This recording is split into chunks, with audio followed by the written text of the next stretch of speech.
parte 3 do vídeo sobre analgésicos, né? Então, continuando aqui, os receptores opioides, então, ele está distribuído ali, tem uma distribuição seletiva no sistema nervoso central, né?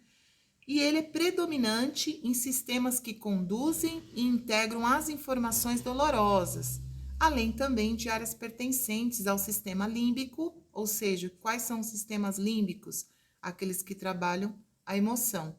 E também o extrapiramidal, que é aquele que trabalha ali a área motora.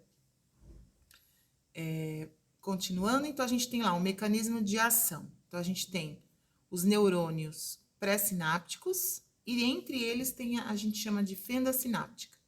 E os neurônios pós-sinápticos, né? Então a gente tem ali a interação.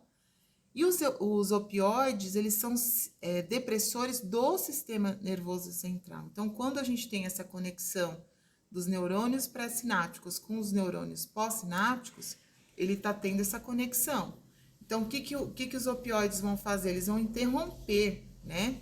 Eles acabam ali, eles abrem os canais de potássio, provocando o quê? Provocando essa abertura dos canais de potássio, eles vão inibir os canais de cálcio ali na membrana, né, na membrana plasmática dos neurônios, ou seja, das células nervosas. E quando eles fazem essa abertura dos canais de potássio, inibindo ali os canais de cálcio, eles conseguem diminuir as atividades dos neurônios, diminuindo ali a liberação dos neurotransmissores. E aí a gente tem, então, eles despolarizam, eles fazem a despolarização das células neurais, e aí com isso ele vai diminuir a atividade neural, vai diminuir as sinapses, porque as sinapses são como choques, uma mandando uma informação para um neurônio para o outro, né? Então ele vai diminuir essa sinapse, vai diminuir a liberação desses neurotransmissores, vai diminuir a transmissão dolorosa ali no sistema nervoso central e vai diminuir a consciência da dor. Analgesia espinal ou espinhal e supraespinhal. Ele é indicado para dores bem severas, né? Então agudas ou crônicas. Então são aqueles pacientes com câncer, doenças terminais, né?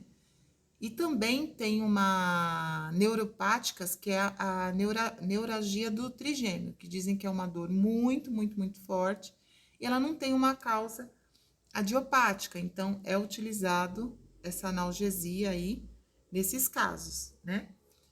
E aí tem a depressão do reflexo da tosse, que é a codeína, sem correlação com efeito analgésico ou depressor. Aí a gente tem uma escala analgésica da OMS, que é assim, ó. A gente tem o AINE. O que é o AINE? É anti-inflamatório não esteroidal, ou seja, aquele que não tem conexão com hormônio, né? Aí a gente tem, então, primeira coisa, você vai utilizar ali um analgésico simples, né? Não deu certo? Aí você vai à utilização do opioide fraco, que no caso do consultório nós usamos a codeína. E em casos muito extremos, a gente tem ali o uso da morfina. Não conseguiu com analgésico, depois um opioide fraco, aí você vai para um opioide forte. O opioide forte é muito utilizado a nível hospitalar. Não resolveu o opioide forte, aí vai para o processo cirúrgico, ou seja, um método mais invasivo. Nós temos os adjuvantes. O que são adjuvantes? São os acompanhantes. Então, junto com o analgésico, pode ser utilizado um antidepressivo, um neurolépticos, anticonvulsionantes, mas no nosso caso, que é o que nós vamos estar utilizando, é o anestésico local. Então, além do analgésico, você vai ter associação ali com o anestésico local. Os outros é muito difícil a gente estar utilizando. O que a gente pode estar utilizando também é os corticosteroides, que são aqueles, os AIs, né? Que aí ele tem é um anti-inflamatório. Então, o que a gente vai estar utilizando como adjuvantes anestésico local ou os corticosteroides.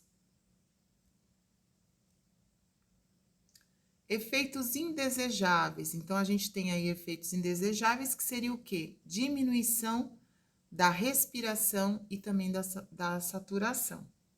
Não ocorre depressão concomitante da função cardiovascular, tá? Pode causar euforia, que é aquela poderosa sensação de bem-estar e contentamento. E dependendo da situação do paciente, é mediada por causa dos receptores Mi, que eles ativam ali o sistema límbico, né?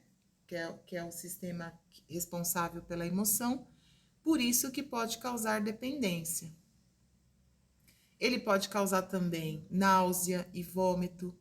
Isso ocorre mais ou menos em 40% dos pacientes, ou seja, bastante, uma porcentagem grande. Pode também causar problemas ali no trato gastrointestinal, causando constipação, cólicas biliares e aumenta também ali o tônus, né? Farmocinética dos analgésicos. Principais locais de absorção é a via subcutânea, transdérmica, intramuscular e mucosa da boca, tá? Então, os comprimidos de opioides possuem duas formas de apresentação: liberação imediata, que é muito rápida, ou liberação lenta, tá? Então, os opioides aí nós temos em duas formas de apresentação: liberação imediata, liberação lenta.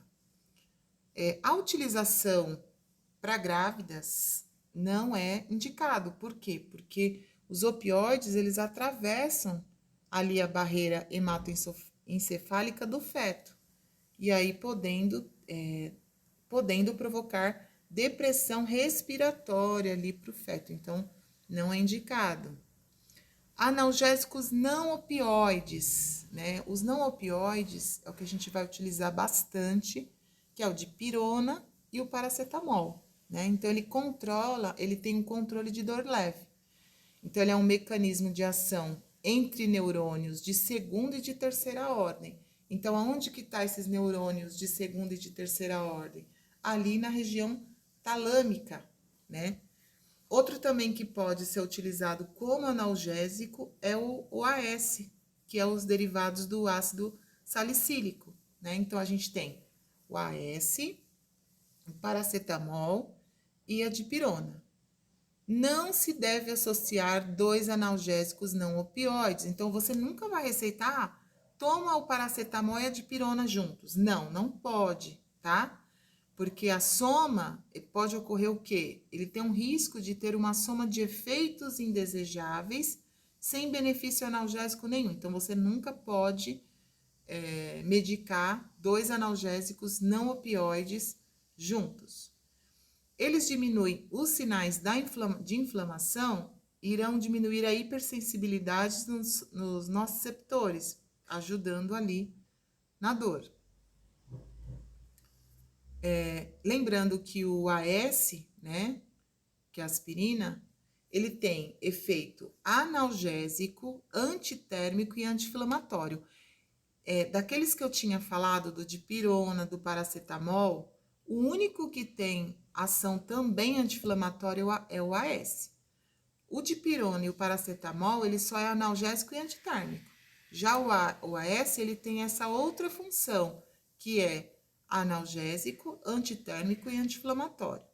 Então, o que ele faz? O que o AS faz? Ele tem um probleminha. Por quê? Porque ele diminui a adesão plaquetária, né?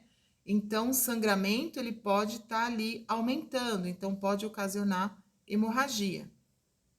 Ele atrapalha também a adesão plaquetária. A gente sabe que a adesão plaquetária, ele ajuda na coagulação. Então, ele ajuda ali na paralisação do sangramento. Então, ele atrapalha isso, ele atrapalha a adesão plaquetária. Por isso que ele não é mais tão utilizado, né? A absorção, ela é rápida, por via oral.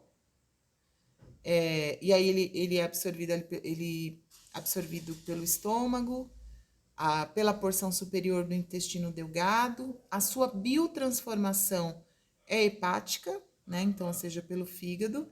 e a excreção ali, ela é urinária.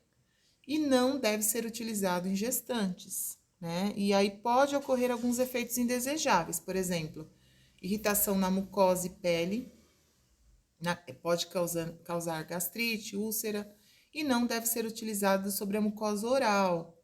Sistêmicos, reações de hipersensibilidade, ou seja, alergia, distúrbio da homeostasia, que é aquilo que eu tinha falado sobre a hemorragia, sobre o sangramento, sobre a adesão plaquetária, pode ocasionar intoxicação, alterações do equilíbrio ácido básico e o